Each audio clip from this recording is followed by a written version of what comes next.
L'entraîneur du FC Barcelone, Xavi, a réagi en conférence de presse aux critiques subies par son équipe après l'élimination contre Manchester United en barrage de la Ligue Europa. 3 jours après une défaite face à Manchester United à Old Trafford, 1-2, en barrage retour de la Ligue Europa, et son élimination de la scène européenne, le FC Barcelone retrouve le quotidien de la Liga. En tête du classement avec 8 points d'avance sur le Real Madrid, avant le début de la 23e journée, le club de la Catalogne rend visite dimanche à Almeria. L'occasion pour les Blaugrana de relancer la machine et de signer une 8e victoire consécutive en championnat. Face aux journalistes, ce samedi, l'entraîneur du Barça Xavi est revenu sur la fin de parcours en C3 de ses hommes. Le manager espagnol répond aux critiques sur le nouveau fiasco européen du club, venu notamment de son ancien défenseur Gérard Piqué. Le coach catalan fait mine de ne pas y prêter trop attention. Je n'ai presque rien lu. Cela ne change rien. Je pense que nous avons joué un grand match et nous avons dû vivre le visage de la défaite. Un Barça a été vu avec une très bonne image. Nous n'accordons pas d'importance aux critiques. Il faut travailler pour renverser la vapeur. Après la sortie de route de ses troupes, Xavi insistait sur les progrès réalisés en 12 mois, sans résultat concret avec une élimination dès la phase de poule de la Ligue des Champions et donc en Ligue Europa. Le FC Barcelone peut encore réaliser le doublé national.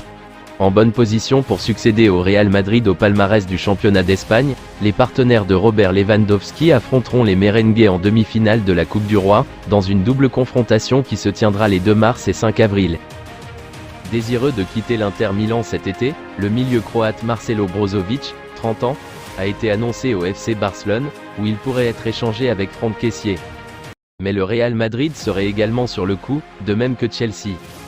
Depuis que Franck Kessié a posé ses valises à Barcelone cet été, après la fin de son contrat à l'AC Milan, les dirigeants Blaugrana ne rêvent que d'une chose, le revendre. Il faut dire que le milieu ivoirien a toutes les peines du monde à s'acclimater au jeu espagnol et aux préceptes de Xavi. Il a un temps été question d'un transfert en Angleterre ou d'un retour au Milan. Mais aux dernières nouvelles, c'est un échange avec Marcelo Brozovic, Inter, qui tenait la corde.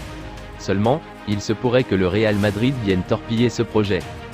Ce dimanche, le journaliste turc spécialisé dans les transferts Ekrem Konur annonce que les merengues font partie des 3 prétendants au recrutement du milieu croate de 30 ans, avec le Barça et Chelsea.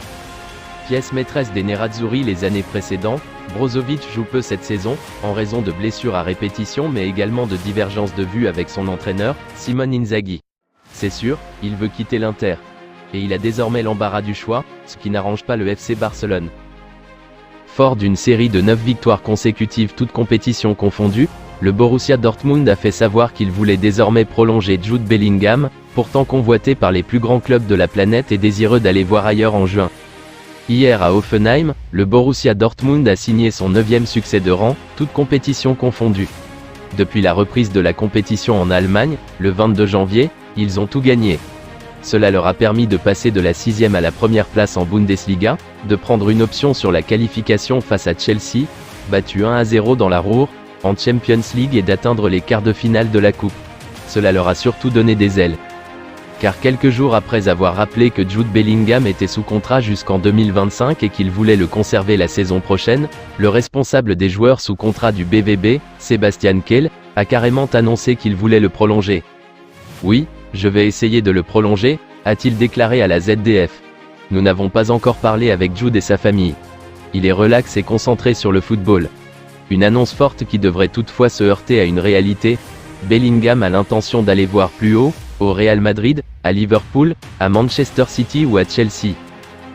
L'attaquant Álvaro Rodríguez a été la star du Real Madrid dans le derby avec une égalisation à la 85e minute qui a sauvé un point pour l'équipe de Carlo Ancelotti. Le jeune canterano, âgé de 18 ans et 226 jours, est devenu le plus jeune buteur dans un derby madrilène de Liga au XXIe siècle, dépassant l'Argentin Gonzalo Higuaín. Je suis très heureux d'avoir marqué ce but avec cette équipe qui est la meilleure du monde et dans ce stade, qui est incroyable. C'est un rêve que j'ai depuis que je suis enfant et il s'est enfin réalisé, a déclaré le natif de Palamos.